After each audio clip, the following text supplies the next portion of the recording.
Wanasheria umezungumza kwamba bodi ya ligi ndio watu wenye waliokabidhiwa mamlaka ya uendeshaji wa ligi kuu Tanzania bara kwa niaba ya TFF. Kwa niaba ya TFF. Ndio. Tunaona kukiwa na mikutano ya wanahabari na makocha wamekuwa wakitoa taarifa. Kukiwa na waamuzi wa mchezo kumekuwa kunatoka taarifa. Lakini juu ya taarifa ya timu kufanya mazoezi siku moja kabla ya mchezo, mara nyingi taarifa hizo huwa hatuoni. Lakini ukitazama kwenye kanuni za CAF tunaona taarifa zote ya kuelekea ule mchezo zinakuwa zimeainishwa.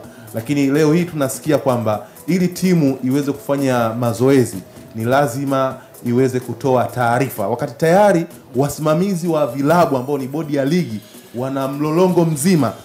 Lakini kwa nini wanaficha kuainisha juu ya timu kufanya mazoezi, hali ambayo inapelekea sintofahamu ya namna hii? Taratibu kama nilivyosema mwanzoni kwamba haki, unapoitafuta haki pia kuna mwenendo wake, kuna mchakato wa kuelekea katika kuitafuta hiyo haki. Na kikanuni kwamba kama unayo haki, kwamba una haki masaa 24 au muda fulani kabla ya mechi upewe haki ya kutrain. Utaratibu ukoje?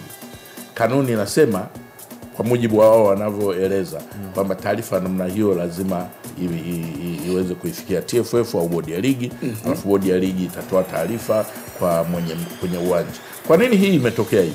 Kwa sababu hizi kanuni tulizichukua FIFA na CAF.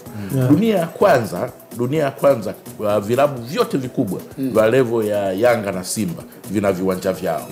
Kwa hiyo kanuni hiyo imekuja na dhana kwamba uwanja utakao kuwa unachezea ni uwanja wa timu mwenyeji.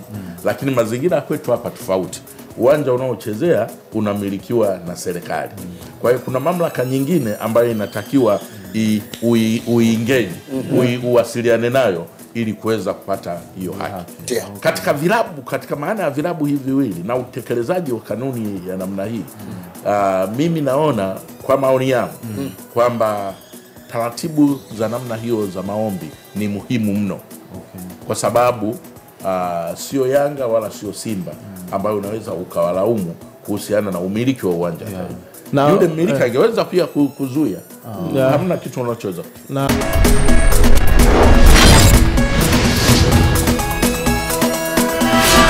Sports Arena.